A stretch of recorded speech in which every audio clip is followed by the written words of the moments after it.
नहमदुहु व नुसल्ली अला रसूलिहिल करीम अम्मा बादु फ़अऊज़ु बिल्लाहि मिनश शैतानिर रजीम बिस्मिल्लाहिर रहमानिर रहीम।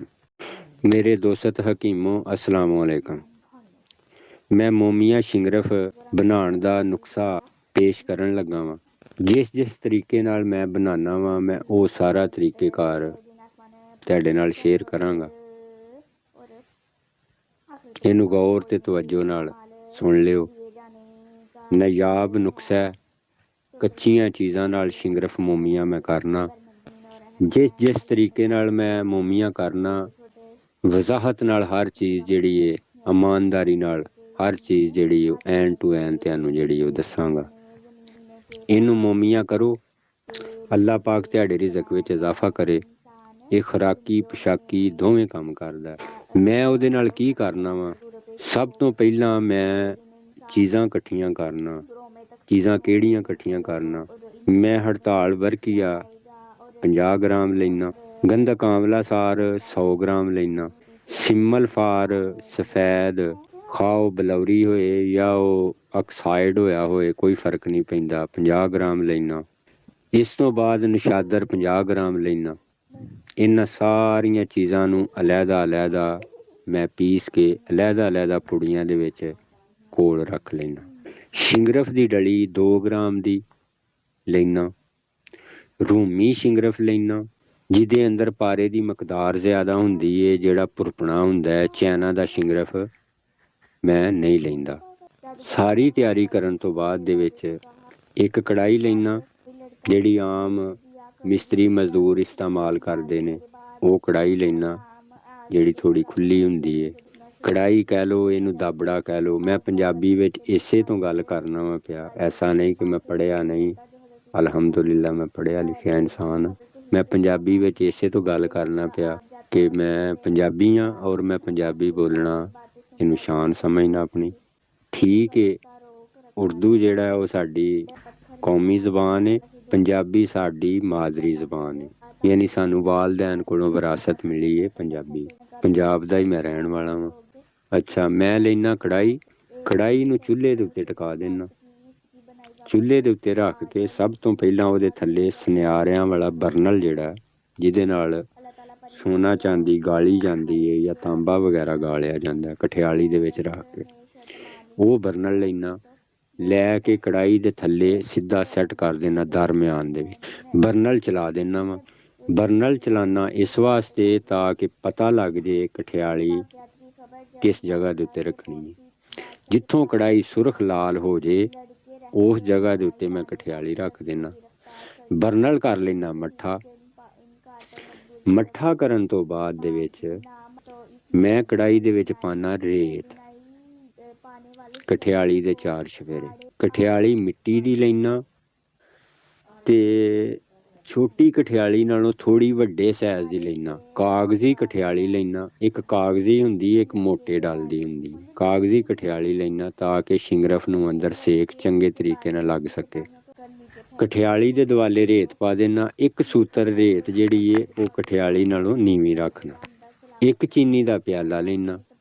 सब तो पहलां कठियाली दे विच हड़ताल वरकिया 5 ग्राम थल्ले पैंदे दे विच पा देना। उत्ते रखना शिंगरफ दी डली।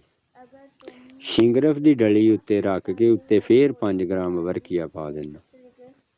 इस तो उत्ते पा देना वा 5 ग्राम गंधक आंवला सार।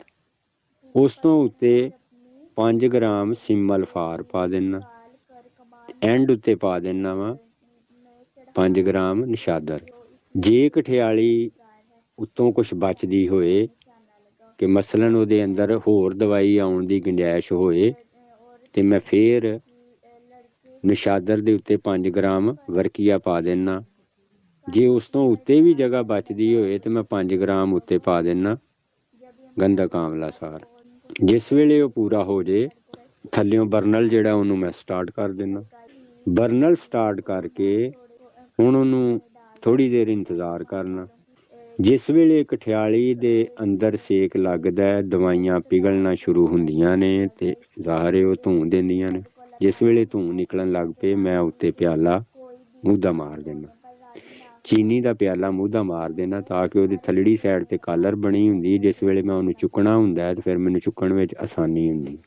ਜਿਸ ਵੇਲੇ 10-12 ਮਿੰਟ ਬਰਨਲ ਚੱਲ ਜੇ ਮੈਂ ਪਿਆਲਾ ਚੁੱਕਣਾ, ਸਿੱਧਾ ਪਿਆਲਾ ਚੁੱਕਣਾ ਤਾਂ ਕਿ ਕਠਿਆਲੀ ਦੇ ਅੰਦਰ ਰੇਤ ਕਿਨਾਰਿਆਂ ਨਾਲ ਅੜ ਕੇ ਨਾ ਡਿੱਗ। ਪਿਆਲਾ ਚੁੱਕ ਕੇ ਜਿੰਨੀਆਂ ਦਵਾਈਆਂ ਘਟੀਆਂ ਹੋਣ ਉਸੇ ਤਰਤੀਬ ਨਾਲ ਮੈਂ ਦਵਾਈਆਂ ਵਿੱਚ ਫੇਰ ਉਹਦੇ ਕਠਿਆਲੀ ਪਾ ਕੇ ਪੁਰ ਕਰ ਦੇਣਾ, ਪਿਆਲਾ ਉੱਤੇ ਫੇਰ ਮੂੰਹ ਦਾ ਮਾਰ ਦੇਣਾ। 20-22 ਮਿੰਟ ਬਰਨਲ ਚੱਲਦੇ ਨੂੰ ਲੰਘ ਜਾਣ। ਬਰਨਲ ਇੰਨਾ ਮੇਰਾ ਤੇਜ਼ ਹੁੰਦਾ ਕਿ ਜਿੰਨੇ ਸੇਕ ਦੇ ਉੱਤੇ ਚਾਂਦੀ ਗਲ ਸਕੇ, ਤਾਂਬਾ ਗਲ ਸਕੇ ਕਠਿਆਲੀ ਦੇ ਥੱਲੇ। ਕਠਿਆਲੀ ਸੁਰਖ ਲਾਲ ਹੋ ਜਾਂਦਾ ਪੈਂਦਾ ਉਹਦਾ, ਲੇਕਿਨ ਮੈਂ ਉਹਦੇ ਤੋਂ ਬਿਲਕੁਲ ਪਰੇਸ਼ਾਨ ਨਹੀਂ ਹੁੰਦਾ। ਇਸ ਤੋਂ ਨਹੀਂ ਹੁੰਦਾ ਕਿ ਸ਼ਿੰਗਰਫ ਬਿਲਕੁਲ ਨਾ ਸੜਦਾ ਨਾ ਉੱਡਦਾ, ਬਲਕਿ ਮੋਮੀਆਂ ਹੋ ਜਾਂਦਾ। 20-22 ਮਿੰਟ ਲੰਘਣ ਤੋਂ ਬਾਅਦ ਦੇ ਵਿੱਚ ਮੈਂ ਉਹਦਾ ਇਮਤਿਹਾਨ ਲੈਣਾ ਇੱਕ ਸਲਾਖ ਦੀ ਮਦਦ ਨਾਲ ਜਾਂ ਸੂਈ ਦੀ ਮਦਦ ਨਾਲ, ਕੰਦੂਈ ਦੀ ਮਦਦ ਨਾਲ, ਸੂਏ ਦੀ ਮਦਦ ਨਾਲ ਮੈਂ ਉਹਨੂੰ ਚੈੱਕ ਕਰਨਾ ਸ਼ਿੰਗਰਫ ਮੇਰਾ ਮੋਮੀਆਂ ਹੋ ਗਿਆ ਜਾਂ ਨਹੀਂ ਹੋਇਆ। ਅਗਰ ਜੇ ਨਹੀਂ ਹੋਇਆ ਤੇ ਮੈਂ ਮਜ਼ੀਦ ਉਹਦੇ ਉੱਤੇ ਦਵਾਈਆਂ ਵੀ ਪਾਣਾ ਤੇ ਪਿਆਲਾ ਉੱਤੇ ਮੂਧਾ ਜਿਹੜਾ ਉਹ ਮਾਰ ਦੇਣਾ। ਹੱਤਾ ਕਿ ਮੇਰਾ ਕਿਸੇ ਵੇਲੇ ਅੱਧੇ ਘੰਟੇ ਵਿੱਚ ਸ਼ਿੰਗਰਫ ਮੋਮੀਆਂ ਹੋ ਜਾਂਦਾ, ਕਿਸੇ ਵੇਲੇ 27 ਮਿੰਟ, ਕਿਸੇ ਵੇਲੇ 35 ਮਿੰਟ। ਜੇ ਮੈਂ ਕਿਤੇ ਬਰਨਲ ਬਾਹਰ ਸੈੱਟ ਕੀਤਾ ਹੋਏ ਤੇ ਜ਼ਾਹਰ ਹੈ ਹਵਾ ਜਿਹੜੀ ਹੈ ਉਹ ਪੈਂਦੀ ਹੈ ਤੇ ਅੱਗ ਦੀ ਵਜ੍ਹਾ ਨਾਲ ਦੇਰ ਜਾਂ ਪਹਿਲਾਂ ਇਹ ਮਾਮਲਾ ਜਿਹੜਾ ਉਹ ਪਾਇਆ ਤਕਮੀਲ ਤੱਕ ਪਹੁੰਚ ਜਾਂਦਾ। ਸ਼ਿੰਗਰਫ ਮੋਮੀਆਂ ਜਿਸ ਵੇਲੇ ਹੋ ਜੇ ਤੁਹਾਡਾ, ਸੂਈ ਬਿਲਕੁਲ ਇੰਝ ਜਾਏ ਥੱਲੇ ਜਿਵੇਂ ਤੇਲ ਦੇ ਅੰਦਰ ਜਾਣ ਲਈ ਹੈ, ਕਿਸੇ ਜਗ੍ਹਾ ਦੇ ਉੱਤੇ ਨਾ ਅੜੇ। ਅਗਰ ਸ਼ਿੰਗਰਫ ਦੀ ਡਲੀ ਥੱਲੇ ਪਈ ਹੋਏ ਤੇ ਸੂਈ ਉਹਦੇ ਉੱਤੇ ਜਾ ਕੇ ਟਿਕ ਜਾਂਦੀ ਹੈ, ਪਤਾ ਲੱਗ ਜਾਂਦਾ ਬੰਦੇ ਨੂੰ ਕਿ ਪੈਂਦਾ ਇੰਨਾ ਡੂੰਘਾ ਤੇ ਸਾਡੇ ਸ਼ਿੰਗਰਫ ਦੇ ਉੱਤੇ ਸੂਈ ਲੱਗਦੀ ਪਈ ਹੈ। ਪਰੇਸ਼ਾਨ ਹੋਣ ਵਾਲੀ ਕੋਈ ਨਹੀਂ ਲੋੜ, ਥੋੜਾ ਟਾਈਮ ਲੱਗ ਸਕਦਾ ਤਜਰਬਾ ਨਾ ਹੋਣ ਦੀ ਵਜ੍ਹਾ ਨਾਲ। ਸ਼ਿੰਗਰਫ ਮੋਮੀਆਂ ਲਾਜ਼ਮੀ ਹੋਏਗਾ। ਜਿਸ ਮੇਰੇ ਭਰਾ ਨੇ ਕਰਨਾ ਹੋਏ ਉਹ ਖੁਸ਼ੀ ਨਾਲ ਕਰ ਸਕਦਾ, ਜਿਹਦਾ ਦਿਲ ਮੁਤਮਿਨ ਨਾ ਹੋਏ ਉਹ ਬੇਸ਼ੱਕ ਨਾ ਕਰੇ। ਲੇਕਿਨ ਅਗਰ ਕਿਸੇ ਵਜ੍ਹਾ ਨਾਲ ਤਜਰਬਾ ਨਾ ਹੋਣ ਦੀ ਵਜ੍ਹਾ ਨਾਲ ਮੈਂ ਜਿਵੇਂ ਕਰਨਾ, ਮੈਂ ਇਸੇ ਤੋਂ ਉਸ ਤਰਜ਼ ਵਿੱਚ ਦੱਸਿਆ ਕਿ ਮੈਂ ਕੀ ਇਹਦੇ ਨਾਲ ਕਰਨਾ, ਕਿਹੜੇ ਸਟੈਪ ਤੇ ਕਰਨਾ, ਕਿਹੜੇ ਸਟੈਪ ਤੇ ਜਾ ਕੇ ਮੈਂ ਕੀ ਕਰਨਾ, ਤਾਂ ਕਿ ਕਰਨ ਵਾਲੇ ਮੇਰੇ ਹਕੀਮ ਭਰਾਵਾਂ ਨੂੰ ਕੋਈ ਪਰੇਸ਼ਾਨੀ ਨਾ ਹੋਏ। ਇਹ ਖੁਰਾਕੀ ਪੋਸ਼ਾਕੀ ਦੋਵੇਂ ਕੰਮ ਕਰਦਾ। ਸ਼ਿੰਗਰਫ ਮੋਮੀਆਂ ਸੁਣਿਆ ਸਾਰਿਆਂ ਹਕੀਮਾਂ ਨੇ ਹੈ ਵੇ, ਲੇਕਿਨ ਕਰਨਾ ਕੋਈ ਵਿਰਲਾ ਹੀ ਜਾ। ਇਹਨੂੰ ਕਰੋਗੇ ਤੇ ਦੁਆਵਾਂ ਵਿੱਚ ਯਾਦ ਰੱਖ। ਇਸ ਤੋਂ ਵੱਧ ਹੋਰ ਮੈਂ ਕੁਛ ਨਹੀਂ ਕਹਿ ਸਕਦਾ। ਰੂਹ ਅਲ ਕੀਮੀਆ ਮੇਰੇ ਚੈਨਲ ਦਾ ਨਾਂ ਹੈ। ਇਹ ਪਹਿਲੀ ਵੀਡੀਓ ਮੇਰੀ ਜਿਹੜੀ ਉਹ YouTube ਦੇ ਉੱਤੇ ਮੈਂ ਦੇਣ ਡਿਆ ਵਾਂ, ਦੇਣ ਇਸੇ ਤੋਂ ਡਿਆ। ਮੈਂ ਵੀ ਹਕੀਮ ਭਰਾਵਾਂ ਦਾ ਮੈਂ ਸ਼ੁਕਰਗੁਜ਼ਾਰ ਹੈਗਾ ਵਾਂ।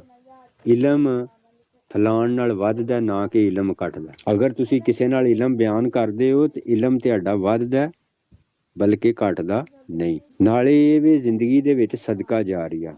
ਇਸ ਦੁਨੀਆ ਦੇ ਉੱਤੇ ਕੋਈ ਬੰਦਾ ਨਾ ਹੈ, ਇਸ ਦੁਨੀਆ ਦੇ ਉੱਤੇ ਮੀਆਂ ਸਾਹਿਬ ਫਰਮਾਉਂਦੇ ਨੇ, ਆਂਦੇ ਨੇ ਦੁਨੀਆ ਇੱਕ ਮੁਸਾਫਰ ਖਾਨਾ, ਕੋਈ ਆਵੇ ਕੋਈ ਜਾਵੇ, ਕਿਸ ਦੀ ਹੈ ਮਜਾਲ ਮੁਹੰਮਦ ਤੇ ਪੱਕੇ ਡੇਰੇ ਲਾਵੇ।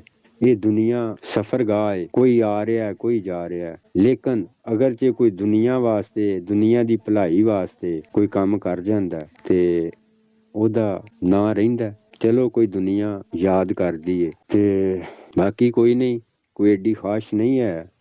ਜਿਸ ਮੇਰੇ ਭਰਾ ਦਾ ਦਿਲ ਕਰੇ ਉਹ ਚੈਨਲ ਨੂੰ ਸਬਸਕ੍ਰਾਈਬ ਕਰ ਲੇ। ਚੈਨਲ ਦਾ ਨਾਮ ਹੈ ਇਸ ਤੋਂ ਬਿਆਨ ਕੀਤਾ ਤਾਂ ਕਿ ਅਗਰ ਕੋਈ ਤਲਾਸ਼ ਕਰਨਾ ਚਾਹੇ ਤਾਂ ਉਹਨੂੰ ਪਰੇਸ਼ਾਨੀ ਨਾ ਹੋਏ।